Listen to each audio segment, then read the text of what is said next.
Cumprimento a todos os meus irmãos com a paz de Jesus. Seja bem-vindo ao estudo da lição da Escola Sabatina número 10, o caminho, a verdade e a vida.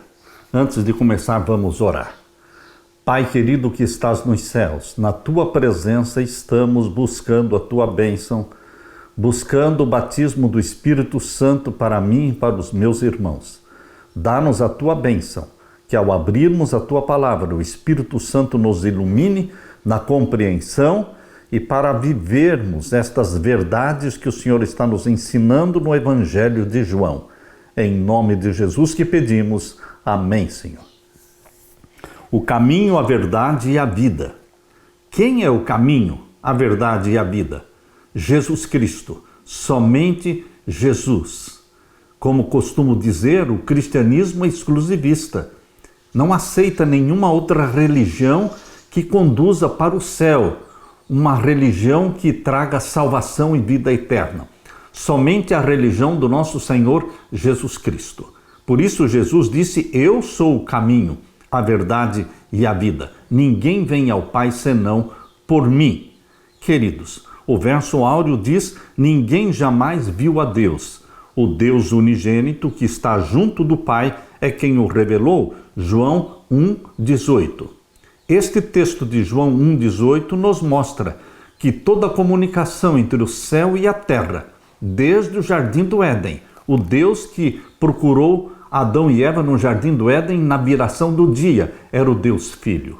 O Deus que falou com Moisés, o Deus que falou com Abraão, o Deus que apareceu no Monte Sinai, que escreveu os 10 mandamentos. Queridos, todas estas manifestações de Deus sempre foi o Deus Filho, porque o Deus Pai nunca foi visto por ninguém.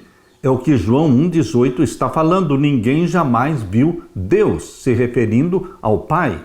O Deus unigênito, ou seja, o Filho de Deus que nasceu nesta terra, que foi gerado pelo Espírito Santo no ventre de Maria, este é o Deus que veio revelar o Pai.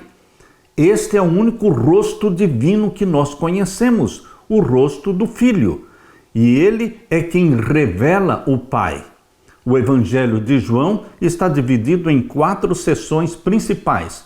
O prólogo, o livro dos sinais, o livro da glória e o epílogo. Até agora, nosso estudo se concentrou especialmente no prólogo e no livro dos sinais, que apresentam quem é Jesus por meio dos seus milagres, sinais, diálogos e ensinos. Daqui em diante vamos examinar especialmente a 3ª seção de João, o livro da glória.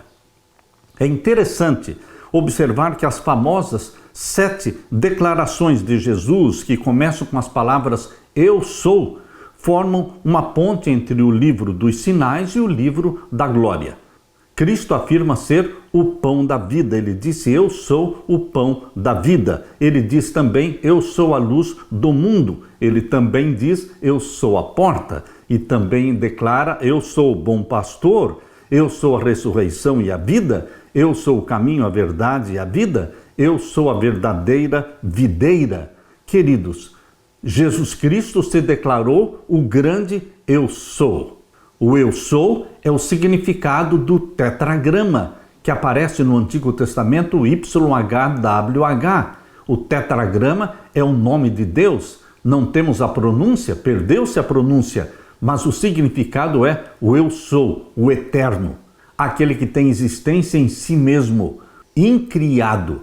Na lição desta semana, começaremos estudando o propósito do discurso de despedida e da sua introdução, que descreve o significativo episódio no qual Jesus lavou os pés dos discípulos e em seguida avançaremos então para a declaração do Eu Sou, do capítulo 14, Eu sou o caminho, a verdade e a vida. A lição desta semana é mais uma revelação do grande Eu Sou, Jesus Cristo, nosso Salvador, nosso Criador e Redentor. Aleluia! Na parte de domingo, eu lhes dei o exemplo. Jesus viveu uma vida de exemplo. Ele não precisaria ter sido batizado porque ele não tinha pecado.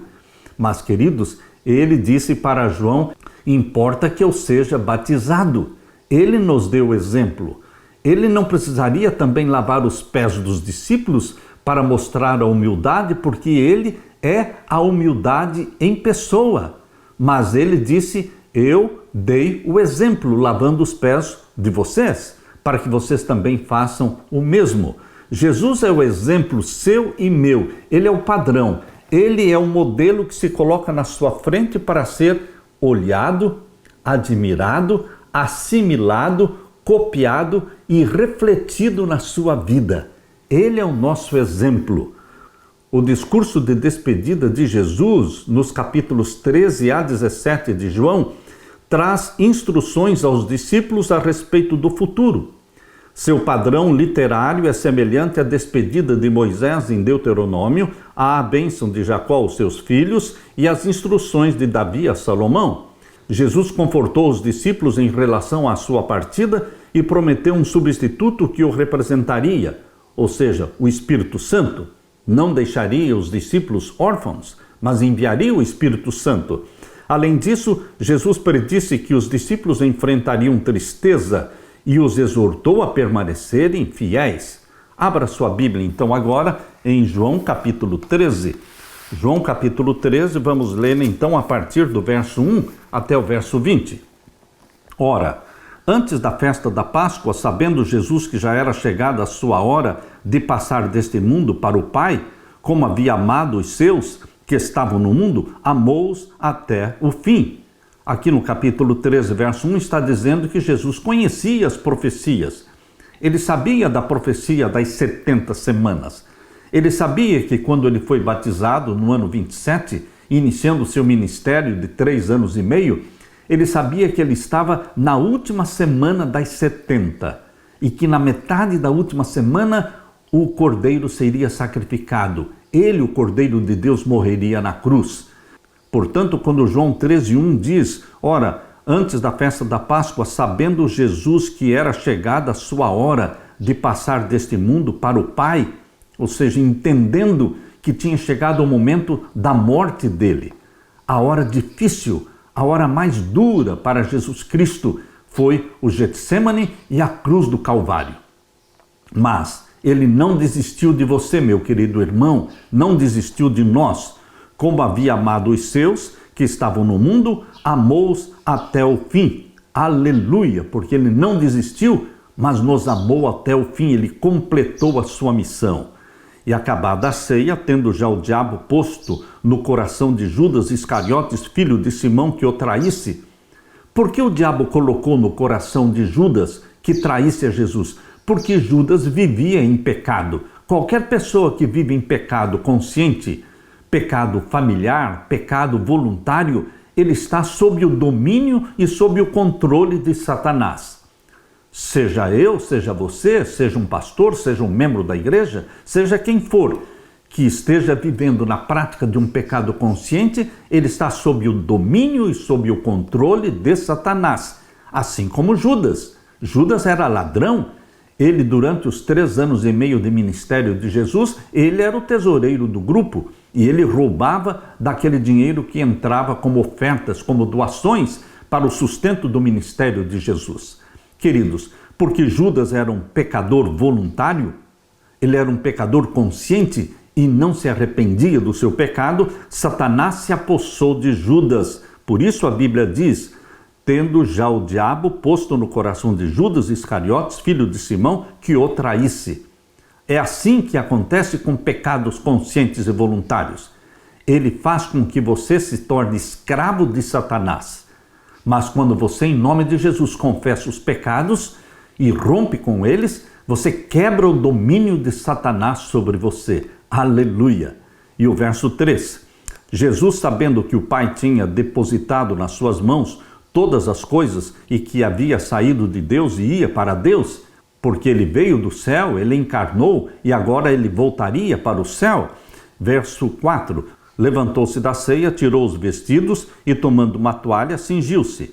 Depois deitou água numa bacia e começou a lavar os pés aos discípulos e a enxugar-lhes com a toalha com que estava cingido. Aproximou-se, pois, de Simão Pedro, que lhe disse: Senhor, Tu lavas-me os pés a mim? Respondeu Jesus e disse-lhe: O que eu faço não o sabes tu agora, mas tu o saberás depois. Disse-lhe Pedro: Nunca me lavarás os pés? Respondeu-lhe Jesus: Se eu te não lavar os pés, não tens parte comigo. Disse-lhe Simão Pedro: Senhor, não só os pés, mas também as mãos e a cabeça. Pedro era sincero de coração. Queridos, ele queria ter uma permanente relação com Jesus Cristo.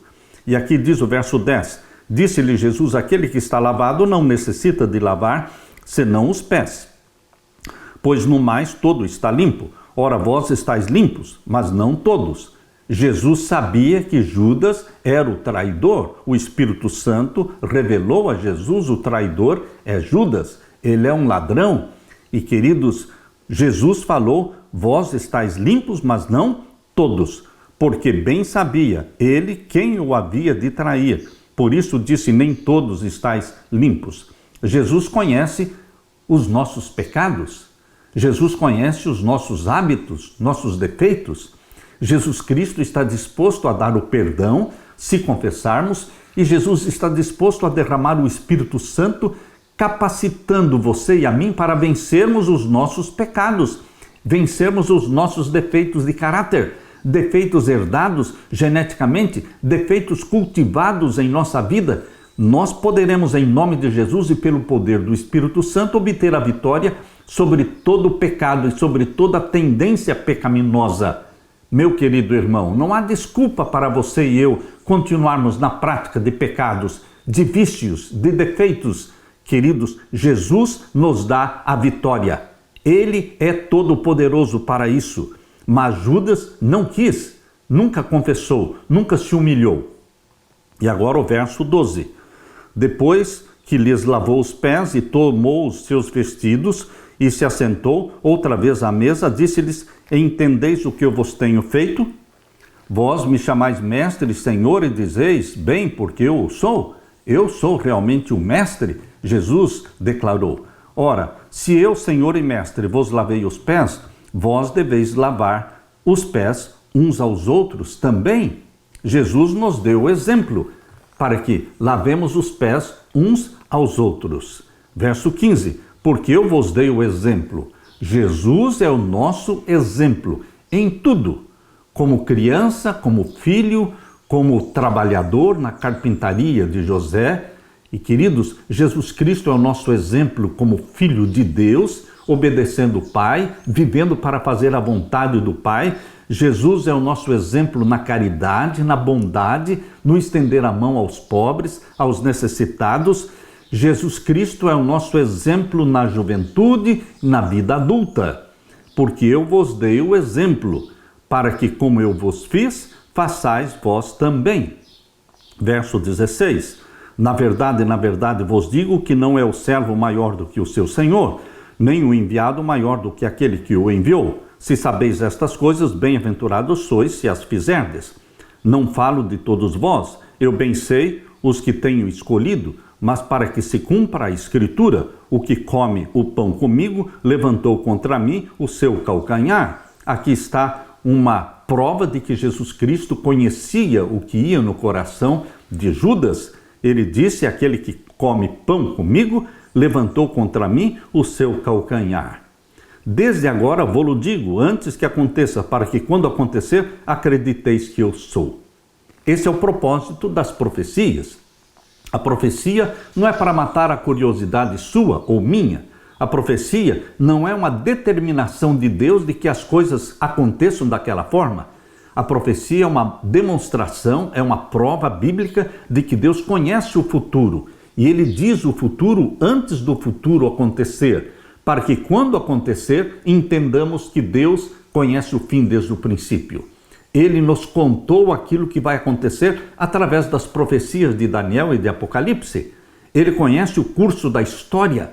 Ele conhece a história antes da história ser escrita. Portanto, quando as profecias se cumprem, a nossa fé é fortalecida. Por isso, Jesus disse no verso 19, desde agora vou-lo digo antes que aconteça, para que quando acontecer, acrediteis que eu sou. Verso 20, na verdade vos digo, se alguém receber o que eu enviar, me recebe a mim, e quem me recebe a mim, recebe aquele que me enviou. Queridos, na época de Jesus, as pessoas geralmente usavam sandálias ou andavam descalças. Os pés estavam empoeirados. Era costume que um servo ou escravo lavasse os pés das pessoas que chegassem para uma refeição. Mas nenhum servo estava presente na noite em que Jesus fez a sua última refeição com os discípulos antes de ser preso. Para surpresa de todos, o próprio Jesus se levantou da ceia e lavou os pés dos discípulos. João 13, 4 e 5 descreve as ações de Cristo passo a passo. Esse momento é narrado em detalhes para destacar o ato inacreditável da humildade de Jesus. Em João 13, 8 a 11, vemos o sentimento de perturbação dos discípulos diante das ações de Jesus. Como poderia ele, o Mestre Senhor, realizar uma tarefa tão humilde? Pedro recusou-se a permitir que Jesus lavasse os seus pés, mas foi informado de que se não permitisse isso, não teria parte com Cristo. Então, o discípulo pediu que Jesus fizesse mais, expressando o desejo de estar ligado a ele o tempo todo. O significado da ação de Jesus está relacionado a quem ele é. Em João 13, Cristo afirma ser um mestre e senhor. Era assim que os discípulos o chamavam, e ele confirma essa realidade. Tais títulos expressam autoridade e poder. No entanto, Jesus ensina que poder e autoridade devem ser usados para o serviço e não para o engrandecimento próprio. Seguindo o exemplo de Jesus, realizamos o lava-pés como serviço preparatório para a ceia do Senhor. E por seu significado, esse serviço, o lava-pés, é também chamado de ordenança da humildade. Queridos, o que o lava-pés ensina sobre seguir Jesus e servir ao próximo com humildade? Jesus veio para servir e não para ser servido. E queridos, nós na igreja deveremos servir uns aos outros, sermos humildes, pedirmos perdão. No lava-pés deveremos buscar pessoas que tiveram atrito ou conflito nos relacionamentos conosco e deveremos pedir perdão, abraçar estas pessoas, lavar os pés destas pessoas. Esta é a cerimônia da humildade que nos prepara para a ceia do Senhor. Que o exemplo de Jesus seja imitado por você e por mim, na humildade, na bondade, na caridade, na obediência aos mandamentos do Pai Celestial. Jesus Cristo, como filho, como adolescente, como jovem, como adulto, é o nosso exemplo. Ele pousa diante de você para ser reproduzido em você, para ser copiado. As pessoas precisam ver Jesus em você e em mim. Aleluia! Na parte de segunda-feira, certamente voltarei. Que bendita promessa Jesus fez! Mais de 300 promessas da volta de Jesus nós encontramos só no Novo Testamento. Um em cada 20 versos do Novo Testamento está falando da segunda vinda de Jesus. Não valeria a pena nascer e viver neste mundo se não tivéssemos esta esperança maravilhosa de que Jesus vai voltar a segunda vez para nos arrebatar para o céu, onde vamos viver 1000 anos, conforme diz Apocalipse capítulo 20, verso 6. Diz que nós vamos viver 1000 anos no céu com Jesus e então vamos viver a eternidade na nova terra, no novo céu. Queridos, Jesus disse, certamente voltarei. A primeira vinda de Jesus foi para pagar o preço, nos comprar e nos resgatar com seu próprio sangue. E agora a segunda vinda de Jesus é para buscar a propriedade dele. Nós somos dele. Ele nos comprou com o ouro do seu sangue e a prata das suas lágrimas. E ele vai voltar para nos buscar.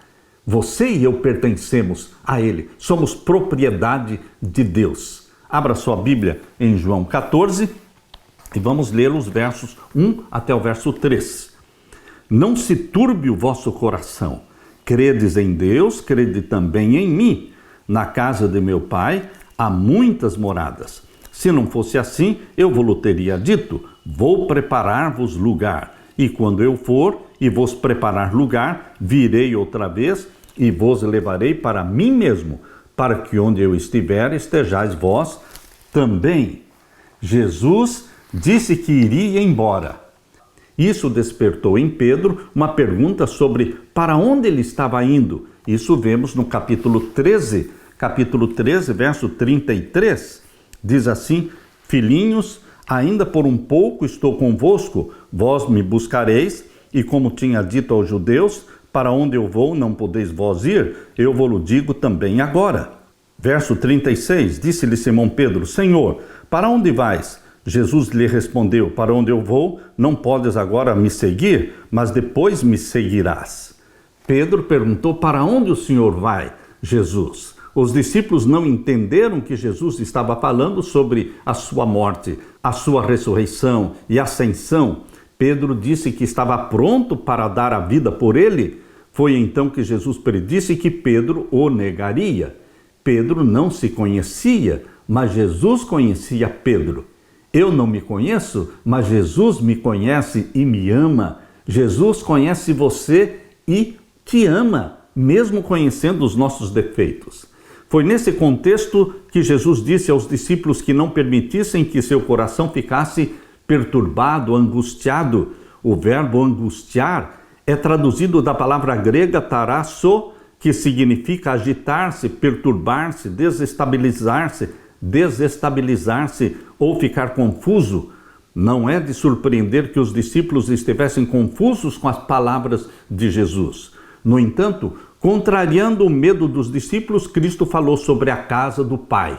Vou preparar-vos lugar, onde há muitos quartos, onde existem muitas mansões. Ele estava indo a essa casa a fim de preparar um lugar para eles. As palavras de Jesus apontavam para um futuro além da angústia que estaria presente na cruz, levando-nos até o tempo em que ele retornaria para redimir o seu povo. Ele, Jesus, vislumbrava o momento em que toda a tragédia ocasionada pelo pecado terminaria, acabaria, exatamente como está em Daniel capítulo 7 e o verso 27. Abra sua Bíblia em Daniel capítulo 7 e o verso 27. Está aqui o fim de todas as coisas. E o reino e o domínio e a majestade dos reinos debaixo de todo o céu serão dados ao povo dos santos do Altíssimo. Esta é a promessa. Jesus Cristo terá o domínio sobre tudo e todos. O reino, o domínio e a majestade dos reinos debaixo de todo o céu serão dados ao povo dos santos do Altíssimo. Você faz parte do povo dos santos do Altíssimo. O seu reino será um reino eterno e todos os domínios o servirão e lhe obedecerão. Jesus disse: virei outra vez, João 14:3. Essa é claramente uma promessa a respeito da segunda vinda de Jesus. Qual é a base para confiar nessa promessa da segunda vinda de Jesus? Isso é tudo que nós temos. É o oxigênio da nossa vida. Muitos diriam que é o cumprimento das profecias. Isso é verdade, mas em João 14:3 a base é apresentada de forma diferente. A palavra virei outra vez em grego está no tempo presente. Venho ou estou vindo. Esse uso em grego é chamado de presente futurista. Um evento futuro é mencionado com tanta certeza que é descrito como se já estivesse acontecendo. Assim, poderíamos traduzir a frase desta forma: certamente voltarei. A base da esperança inclui o cumprimento das profecias, mas se fundamenta especialmente em nossa confiança naquele que fez a promessa. Jesus Cristo disse que retornará para o seu povo. Podemos confiar na promessa por causa daquele que fez a promessa. Ele é fiel em cumprir as promessas. O que a cruz ensina sobre a certeza da volta de Jesus? O pior, o mais difícil, ele fez: morrer por você e por mim na cruz. E agora, voltar para nos buscar. Esse é o lado mais fácil. Ele virá como Rei dos Reis, como Senhor dos Senhores, para reivindicar a propriedade que ele comprou com seu próprio sangue. A morte de Jesus na cruz, na sua primeira vinda, é a prova irrefutável de que ele voltará a segunda vez para nos buscar. Estamos contando os dias, ansiosos por esse dia em que Jesus Cristo descerá do céu com poder e glória. Aleluia! Na parte de terça-feira, eu sou o caminho, a verdade e a vida. João capítulo 14, abra sua Bíblia. João capítulo 14, vamos ler os versos 5 e 6. Vamos ler a partir do verso 4. João capítulo 14, verso 4. Mesmo vós sabeis para onde vou e conheceis o caminho? Disse-lhe Tomé, Senhor, nós não sabemos para onde vais. E como podemos saber o caminho? Disse-lhe Jesus, eu sou o caminho e a verdade e a vida. Ninguém vem ao Pai senão por mim. Meu querido irmão, à primeira vista, o questionamento de Tomé pode parecer bastante lógico. Se você não sabe para onde alguém está indo, como poderá segui-lo? Jesus inverteu a questão ao indicar que ele mesmo é o caminho. O caminho para quê? Para o Pai, para o céu. O prólogo do Evangelho, em João 1, 1-18, destaca a íntima conexão que existe entre o Pai e o Filho, o Pai e o Verbo, que é o Logos, que é Jesus Cristo. João 1,18 diz que quem revelou o Pai é o Deus unigênito. O termo grego monogenes, traduzido como unigênito, significa único ou singular.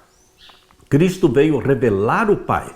A palavra revelou é traduzida do verbo grego exegeomai, que significa explicar, interpretar ou expor. A palavra exegese, por exemplo, está ligada ao estudo da Bíblia, vem desta mesma raiz.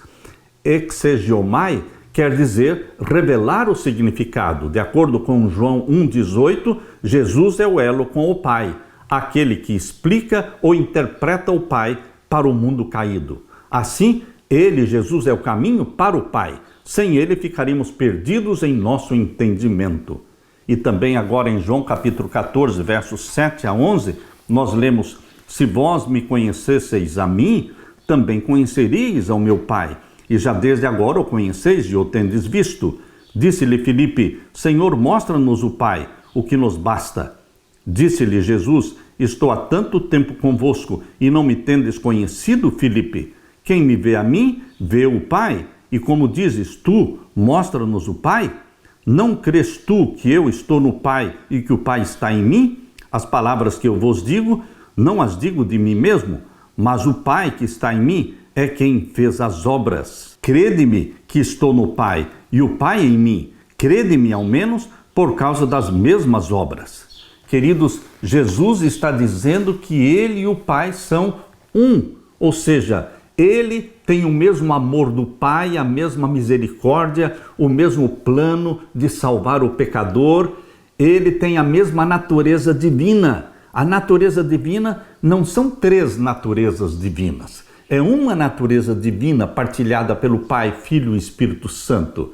Assim como existe uma natureza humana partilhada pelo Pai, pela Mãe, pelos filhos, pela sua família, mas é uma natureza humana. Assim existe uma natureza divina partilhada pelo Pai, Filho e Espírito Santo. Meu querido irmão, Filipe pediu para ver o Pai, o que nenhum pecador pode fazer e continuar vivo. Por isso Jesus teve que assumir a forma humana, um corpo humano, para contemplarmos o rosto de Deus em forma humana. Jesus reprovou a falta de compreensão do discípulo e enfatizou que quem o viu, viu o Pai. João 14, 9. Logo, fica claro que Jesus Cristo é o caminho para Deus. Sem ele, o caminho é escuro. Ele é a luz que ilumina a estrada para Deus. Jesus une três palavras: caminho, verdade e vida. E em João, o termo caminho é usado em apenas outro texto, de João 1,23, que se refere ao fato de que João Batista preparou o caminho para Jesus. Contudo, verdade e vida são temas importantes em João. O estudo de quarta e de quinta-feira enfatizará o conceito da verdade, tema crucial em um mundo em que a própria existência da verdade tem sido questionada. Queridos, Jesus é o único rosto divino de Deus que você conhece. Ele veio para revelar o Pai. Ele não veio para aplacar a ira do Pai. Ele veio para mostrar o amor do Pai, o desejo do Pai de nos salvar, de nos resgatar. Jesus Cristo, que abraçava as crianças, recebia os pobres e curava os enfermos, é a expressão do amor do Pai. Por isso Jesus disse: quem vê a mim, vê o Pai. Não que o Filho e o Pai sejam a mesma pessoa. Não, o Pai é uma pessoa, Jesus Cristo é outra pessoa. O Pai é 100% divino, mas não é humano. Mas o Filho é 100% divino e é 100% humano. E é a revelação do Pai. É uma revelação perfeita, porque Jesus disse: quem vê a mim, vê o Pai. Queridos, eu me alegro, me regozijo em Jesus Cristo, o Filho unigênito de Deus, que se tornou um de nós e viveu na dependência do Pai, servindo o Pai, obedecendo os mandamentos do Pai, como nosso exemplo. Que em sua vida você também viva uma vida como filho, como filha de Deus, e que faça do Pai Celestial tudo na sua vida. Assim como Jesus, deveremos também viver para servir o nosso Pai Celestial, fazer a vontade dele, guardarmos os mandamentos do Pai. E, queridos, mostrarmos diante do universo todo que o Pai, nosso Pai, é santo, justo e bom, e a sua lei também é santa, justa e boa. Aleluia! Na parte de quarta-feira, eu sou a verdade. Hoje vivemos num tempo em que a verdade é relativa. Tudo depende. Queridos, a Bíblia nos ensina que existem verdades absolutas.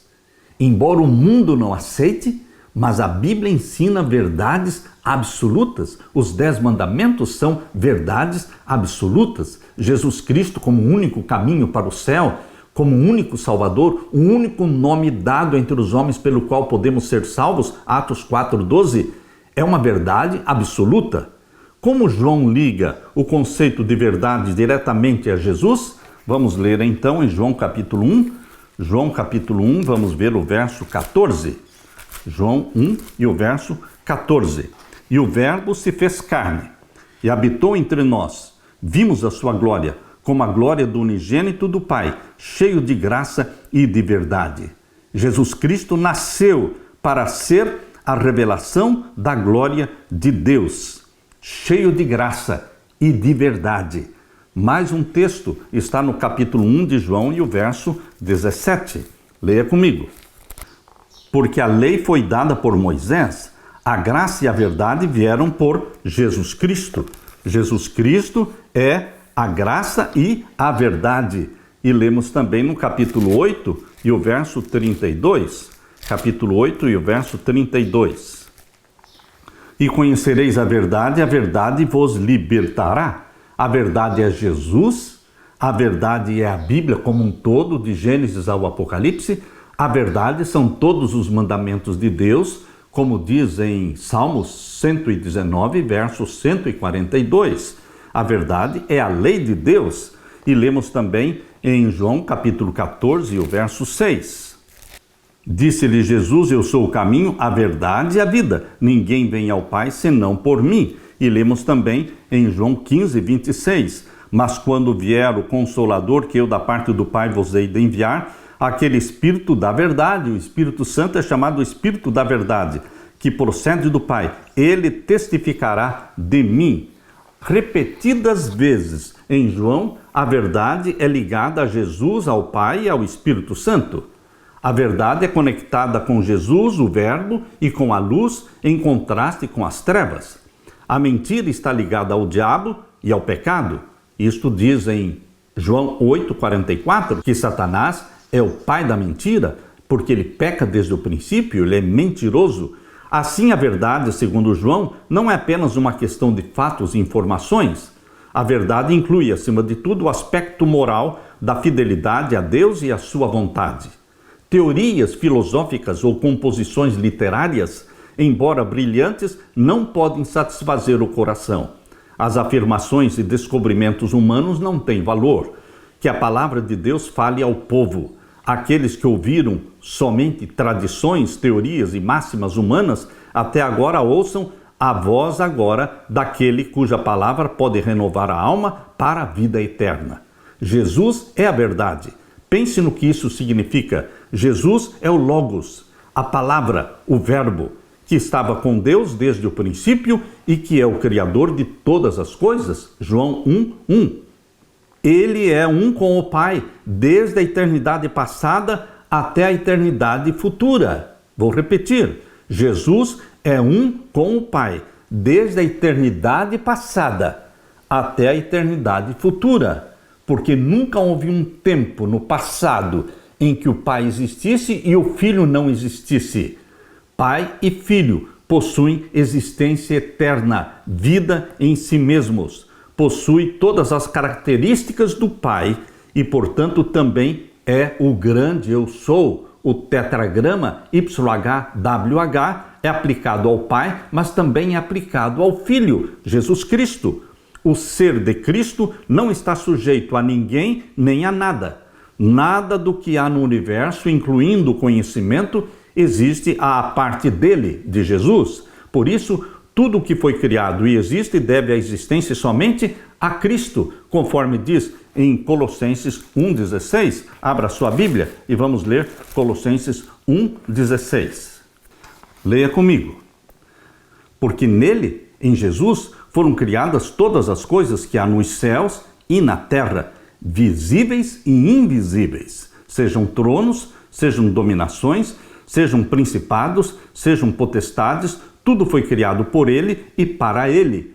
Todos os anjos foram criados por Deus o Filho, que, ao encarnar e nascer de Maria, recebeu o nome de Jesus.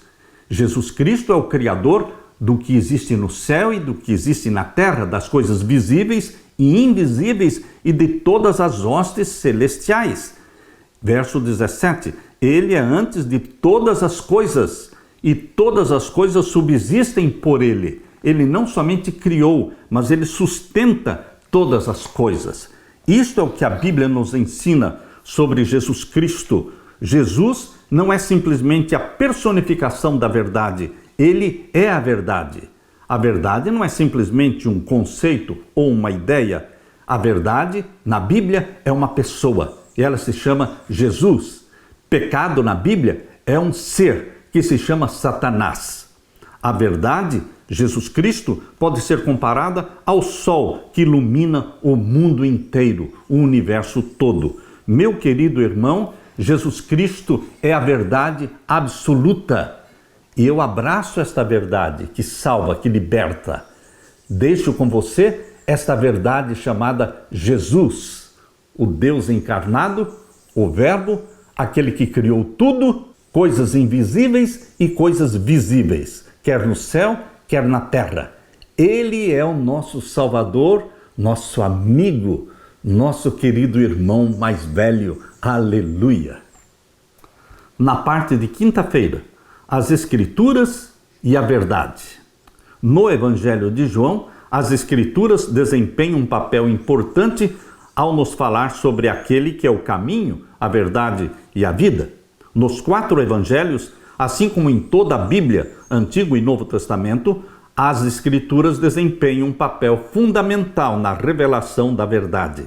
Isso é especialmente verdadeiro quando se trata de nos ensinar quem é Jesus e o que ele veio fazer aqui neste mundo. Vamos abrir a Bíblia agora em João capítulo 5. João capítulo 5, vamos ver os versos 38 a 40. Leia comigo. E a sua palavra não permanece em vós, porque naquele que ele enviou não credes vós. Examinais as Escrituras, ou seja, vocês examinam as Escrituras, porque cuidam ter nelas a vida eterna. E realmente, a Bíblia nos traz a vida eterna. E então Jesus complementa dizendo, são estas Escrituras que vocês examinam, entendendo que elas trazem a vida eterna, são estas Escrituras que testificam de mim. E não quereis vir a mim para terdes vida. Jesus foi ao ponto porque os judeus que o rejeitaram, os líderes religiosos que rejeitaram o Messias, eles criam no Antigo Testamento, criam nos escritos de Moisés, e Jesus está dizendo, vocês creem na Bíblia do Antigo Testamento, porque era a única Bíblia que existia naquele tempo, e elas testificam de mim. Jesus e os seus discípulos apontaram inúmeras vezes às Escrituras para validar Jesus Cristo como Messias. Cristo disse: porque se vocês de fato crescem em Moisés, também creriam em mim, pois ele escreveu a meu respeito. Se, porém, não creem nos escritos dele, de Moisés, como crerão nas minhas palavras? João 5, 46 e 47. Queridos, lemos também em Lucas capítulo 24, verso 27. Abra sua Bíblia. Lucas 24 e o verso 27. E começando por Moisés e por todos os profetas, explicava-lhes o que dele se achava em todas as Escrituras. Jesus provou que ele estava presente em todo o Antigo Testamento. O Antigo Testamento é uma profecia sobre a vinda do Messias, e o Novo Testamento mostra que este Messias veio cumprindo as profecias. Por isso, Jesus Cristo usou as Escrituras do Antigo Testamento para provar, começando por Moisés e por todos os profetas, explicava tudo que dele, de Jesus Cristo, estava escrito em todas as Escrituras. Quando Jesus citou o livro de Êxodo, Cristo perguntou: vocês nunca leram o que Deus disse a vocês? Mateus 22, 31 e 32. Zacarias se referiu ao que Deus havia prometido desde a antiguidade por boca dos seus santos profetas, Lucas 1,70. Em seu sermão no dia de Pentecostes, Pedro disse que era necessário que se cumprisse a escritura que o Espírito Santo predisse pela boca de Davi, Atos 1,16. A Bíblia não é um livro didático de ciências. Ela não explica como dividir o átomo ou como realizar uma cirurgia no cérebro. Contudo, a Bíblia faz algo muito mais significativo. Apresenta o sentido do universo, o sentido da vida, a origem da vida. De onde viemos? Onde estamos? Para onde vamos? Isso a Bíblia responde. Isso a Bíblia é convincente em nos mostrar.